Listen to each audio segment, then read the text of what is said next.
बिल्कुल इंडिया जो है वो काफ़ी तेज़ी से कर रहा है। इलेक्ट्रिक कार जो है वो 2020-30 में जो है वो टोटल शिफ्ट हो जाएगा 80% में। 80% जो है कार मार्केट उनकी इलेक्ट्रिक पे शिफ्ट हो जाएगी और पाकिस्तान वही का वही खड़ा है। रेज हैं पाकिस्तान में जितने भी प्राइस हैं कार के, एक आप देख लें मेहरान कार देख लें जो 10 लाख के करीब आपको सेकंड हैंड में मिल रही है, जो कि नई मैन्युफैक्चरिंग होना बंद हो गई है पाकिस्तान। आप इंडिया की और पाकिस्तान की अगर बात करते हैं ना, तो हमारा मुल्क तो बहुत पीछे है।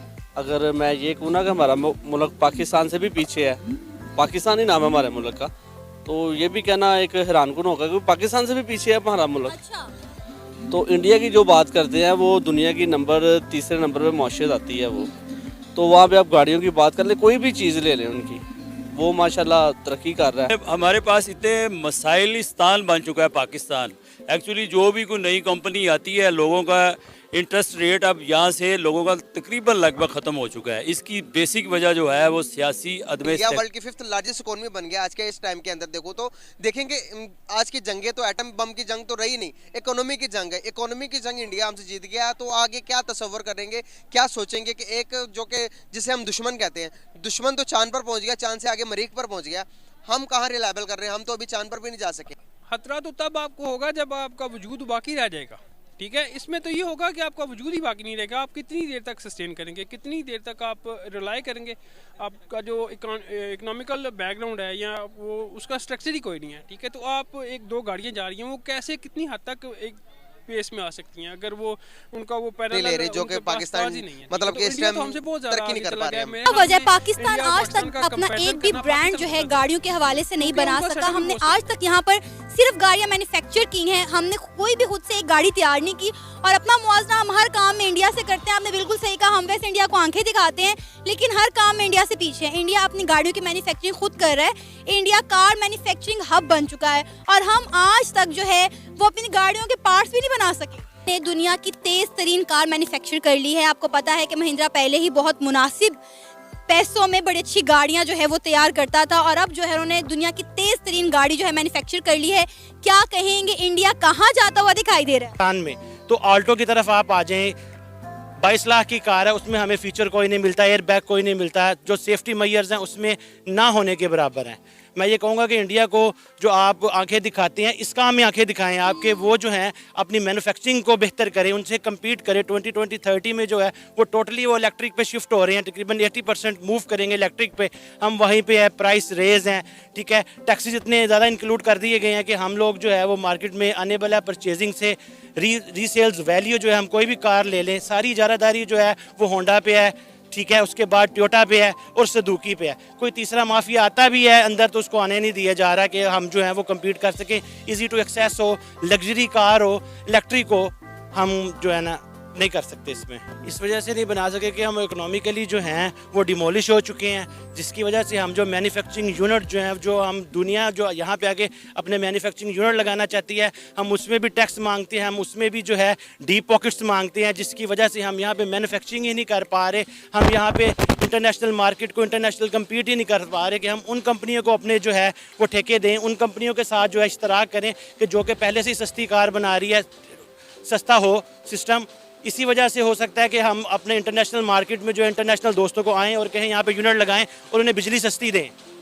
उनके जो हमारे जो टैक्स हैं वो टैक्स जो हैं उनको कम करें। यहाँ पर तो कोई भी इन्वेस्टर आने को तैयार ही नहीं, अपनी कंपनी लगाने को तैयार ही नहीं है। उसकी रीज़न ये है कि यहाँ पर जो भी बंदा आता है उसे सबसे पहले तो ट्रस्ट इशू है, वो यहाँ पर ट्रस्ट ही नहीं करता। और मैन्युफैक्चरिंग करना, यहाँ पर अपने यूनिट्स लगाना तो बहुत दूर की बात।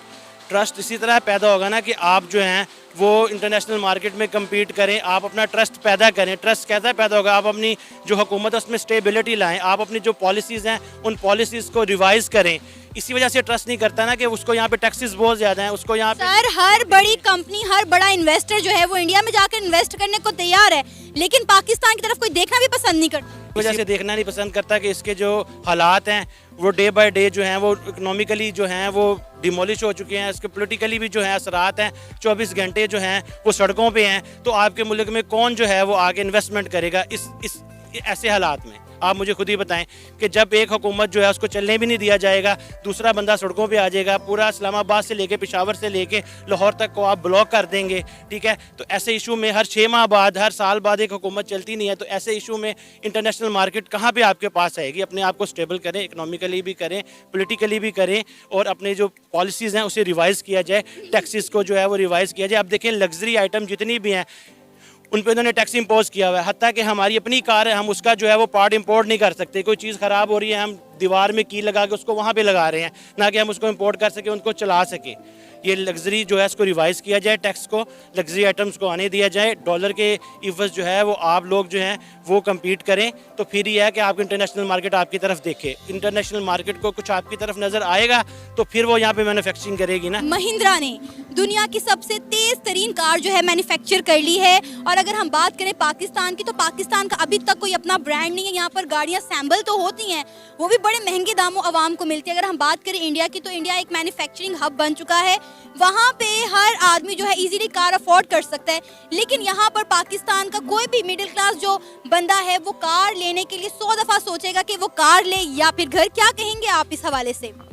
ये जो जापानी गाड़ियाँ आती हैं इनके मैकेनिक नहीं मिलते, सामान नहीं मिलता, तो गाड़ियाँ कहाँ से मैन्युफैक्चर होंगी?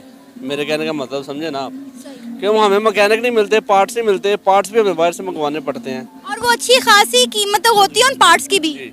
उतने की गाड़ी होती है उतने की पार्ट्स की कीमत होती है, पार्ट्स मिलता है। आप कोई भी सेक्टर ले लें, तमाम ही नाकाम है। गाड़ियों का ले लें, ज़राअत का ले लें, गवर्नमेंट का ले लें, सियासत का ले लें, जहाँ जो जमहूरियत कहते हैं वो भी नाकाम ही है। सर वैसे बड़ी अफसोस की बात है कि पाकिस्तान का कोई भी एक सेक्टर नहीं है जिसमें हम कहें कि पाकिस्तान आगे जा रहा है। और ये देखकर, ये जानकर दुख होता है कि इंडिया, हमारा हमसाया मुल्क, आज कहां से कहां पहुंच गया। वो लोग चांद पर पहुंच गए हैं और हम जो है अपने मुल्क में गाड़ी मैन्युफैक्चर नहीं कर पा रहे।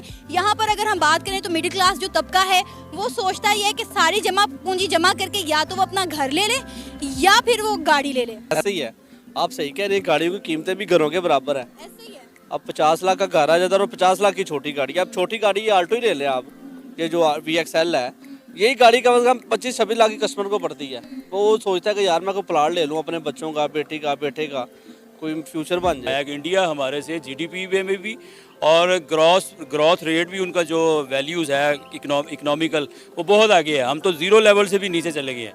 और हमें वाकई ऐसा माहौल साजगार पैदा करना चाहिए कि लोगों का रुझान, जो इन्वेस्टर हैं आउट ऑफ कंट्रीज़ के, वहाँ यहाँ पे इन्फ्लुएंस हो उनका। जी राइट। सर आपने देखा होगा कि पाकिस्तान में जो गाड़ियों के रेट हैं वो दिन ब दिन बढ़ते चले जा रहे हैं। अब हमें जो एक मेहरान हम गाड़ी की बात करें वो भी हमें 10 लाख से नीचे की नहीं मिल रही। लेकिन अगर हम इंडिया की बात करें तो इंडिया में जो कार्स हैं वो इतनी सस्ती हैं कि हर बंदा उसे इजीली अफोर्ड भी कर सकता है। देखें जी, अब आप ना इंडिया से हमें कंपेयर ना करें। इंडिया से तो हम बहुत पीछे चले गए, ये रियल है, हकीकत है। हमें हकीकत को मानना चाहिए, अमूमी बातें नहीं करनी चाहिए मफरूज़ात पे। ये रियल है कि इंडिया बहुत आगे चला गया। उसका GDP रेट और उसका जो अपना फाइनेंस कैपिटल है वो भी बड़ा अच्छा जा रहा है। और हमारी जो आपने भी सवाल किया कि कीमतों का तयन जो है वो हमारी गिरती हुई करेंसी है, पैसे में गिरती हुई गिरावट है। डॉलर का रेट देखें 223 है और ये पहली दफ़ा हुआ है कि डॉलर काइबर रेट 224 रुपये चल रहा है और मार्केट रेट 260 रुपये है। और शायद आपको इल्म होगा कि कल से हमने LCA फिर बंद कर दी हैं। अब इंपोर्टर यहाँ पे क्या करे, इन्वेस्टर तो दूर की बात, जो यहाँ के लोग हैं, लोकल वाइंडर, इंपोर्टर और एक जो मैन्युफैक्चरर्स हैं, वो बड़े परेशान हैं। अभी तो हम जो बेसिक हमारी नीड्स हैं, गैस, जो पावर जनरेशन है, इलेक्ट्रिसिटी है, सुई गैस है, वो हमें नहीं मिल रहा है। तो हम कैसे मीट करेंगे? हम बहुत पीछे जा रहे हैं, हम तो डेड लेवल पे चले गए हैं। हमें डर है कि हम कहीं वो क्या कहते हैं डिफ़ॉल्ट ना कर जाएं। तो इंडिया से हम नहीं अभी कंपेयर कर रहे इंडिया से, चूँकि इंडिया की इकॉनमी पोजीशन अच्छी है। जब तक हमारा इंफ्रास्ट्रक्चर अच्छा नहीं होगा इकॉनमी, तो हम इसी तरह ही हमारे ज़हनों में और आपकी तवसल से ये जो आपके सवाल हैं वही गूंजेंगे। और पाकिस्तान के अंदर तो एक भी गाड़ी मैन्युफैक्चर कंपनी नहीं है जो कि अपनी गाड़ी असेंबल करती हो, अपनी गाड़ी मैन्युफैक्चर करती हो। हम सारी असेंबलिंग करते हैं, बाहर से पार्ट्स मंगवा के पाकिस्तान में बनवाते हैं। दूसरे नंबर पर अगर मैं इंडिया की बात करूं तो उनकी टाटा कंपनी देख ले, महिंद्रा कंपनी देख ले, जो कि वर्ल्ड की टॉपेस्ट गाड़ियां बनाती है। और इटली हो गया, साउथ अफ्रीका, इन जैसी कंट्रीज के अंदर पुलिस की गाड़ी के तौर पर और आर्मी की गाड़ी के SUVs के तौर पर इस्तेमाल होती हैं। अगर मैं बात करूं, अगर आज के टाइम के अंदर महिंद्रा कंपनी ने बुगाटी, जो दुनिया की सबसे तेज तरीन गाड़ी है, उसका भी रिकॉर्ड तोड़ दिया, एक गाड़ी बना दी। वो हमसे बहुत आगे हैं इस इंडस्ट्री में। उसकी वजह है कि एक तो जो 2 कंपनियां पाकिस्तान में, एक टोयोटा और एक होंडा, इनकी अपनी मोनोपली कह लें आप। कंपनीज ने कोशिश की है, चाइनीज़ मुख्तलिफ लोगों ने प्राइवेट सेक्टर में यहाँ प्लांट भी लगाए हैं, एक पर्ल है, ब्रावो है, लेकिन उसको फेल कर दिया गया। ये बड़े बिग लेवल पे गेमें हैं जो आम इंसान की समझ से बाहर हैं। तो इसकी यही वजह है कि हुकूमत जब तक इस पर कोई एक्शन नहीं लेगी तब तक इन कंपनीज़ की इजारादारी नहीं ख़त्म हो सकती, और जो गाड़ियाँ हैं वो आम लोगों की पहुँच में नहीं आ सकती। बात चीज़ों इंपोर्ट हर चीज़ बाहर से मंगवानी पड़ती है, उन पे ड्यूटीज़ टैक्सेस इतने हैं कि कैसे मैनेज करें सस्ती गाड़ी बनाना पाकिस्तान में। हल्की से हल्की मेहरान गाड़ी है वो भी 8-10 लाख रुपए में से कम नहीं मिलती। आप क्या कह रहे हैं? लग्जरी गाड़ियाँ हैं उनकी प्राइस डॉलर की वजह से वैसे ही बहुत हाईली इंक्रीज़ हो चुकी है। सही कह रहे हैं। आप क्या कुछ कह रही थी? जी, ये मैं कह रही थी कि हमारे रिसोर्सेज जो है वो इतने कम है कि अपने हाउस होल्ड को चलाना मुश्किल हो गया है। दूसरी तरफ महंगाई इतनी ज़्यादा है कि हम अपने डेली एक्सपेंडिचर को बड़ी मुश्किल से मीट कर सकते हैं। ठीक है, तो गाड़ी लेना तो बड़ी दूर की बात है, उसके लिए तो सालों साल कमेटियाँ डालो, पैसे जोड़ो, फिर आप गाड़ी ले सकते हैं। बात बताऊं आपको कि आप आज 40 लाख लेके गाड़ी बुक करवाने जाएंगे ना, जब आपको डिलीवर होगी तो उसकी गारंटी नहीं है कि वो 45 या 48 में मिलेगी आपको। इस तरह का अलमिया हमारा है, हम सीखते भी नहीं है दूसरे मुल्कों को देखकर। यहाँ पर प्रोफेशनल्स, हमारे पास प्रोफेशनल्स भी बहुत कम है ना, जो इस इंडस्ट्रीज को लगा सके। टेक्नोलॉजी की बहुत करें, हम लोग दूसरों पे डिपेंडेंट है। हमारे पास अगर कैलिबर है तो रिसोर्सेज नहीं, हम उनको यूटिलाइज नहीं करते। मैं आपको बताना चाहूँगा, जो पाकिस्तान के अंदर 30 लाख की 35 लाख की गाड़ी मिलती है, वो इंडिया के अंदर 5 लाख की, 6 लाख की, 3 लाख की, 4 लाख की मिलती है। एक कंपनी है प्राइवेट, उसकी एक गाड़ी है, मैं नाम ले सकता हूँ, आल्टो गाड़ी है। आल्टो गाड़ी है, वो कोई इतनी लग्जरी भी नहीं है, वो 18 से 20 लाख रुपए की हो चुकी है, और वही गाड़ी हमारे पड़ोसी मुल्क में मेरा ख्याल है 5-6 लाख में मिल जाती है। 4 लाख रुपए की, 4 से 5 लाख। और उसमें कंफर्ट भी ज़्यादा है, उसमें ऑप्शंस भी ज़्यादा है। सही सर, अगर मैं बात करूं इकोनॉमिकल लिहाज से, अगर मैं देखूं तो इंडिया पाकिस्तान से ज़्यादा डेवलप हो रहा है। क्या आप इस बात को मानते हैं? हाँ, इंडिया बिल्कुल डेवलप हो रहा है। इसकी वजह ये है कि वो लोग अपनी जेबें नहीं ना भर रहे। आप देखें ना, उनकी जो है ना पॉपुलेशन हालांकि इतनी अमीर नहीं है, लेकिन वो टैलेंट उनके अंदर भी है, मगर ये है कि वो तरक्की वो कर रहे हैं, अपने टेक्नोलॉजी को आगे लेके जा रहे हैं।